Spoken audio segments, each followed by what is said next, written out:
صباح الورد والياسمين.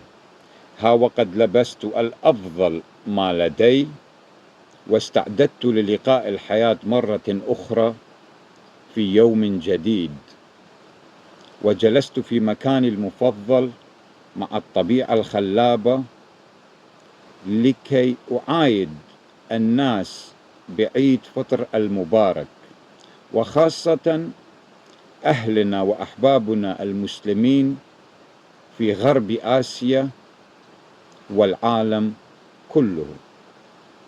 عيد فطر مبارك لكم جميعا، ونسأل الله أن يتقبل منكم الصيام والقيام، ويملأ قلوبكم بالفرح والطمئنانية، وأن يجعل أيامكم كلها خير وبركة.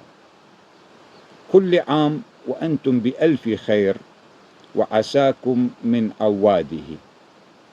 كم هو جميل أن يلتقي عيد الفطر المبارك بيوم شخلابة شاتا، التغير السنوي، وعيد نوروز.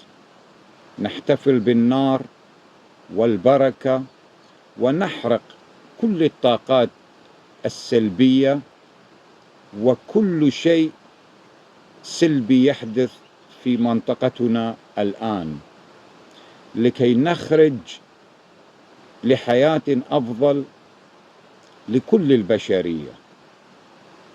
شكرا لكم وحبي لكم.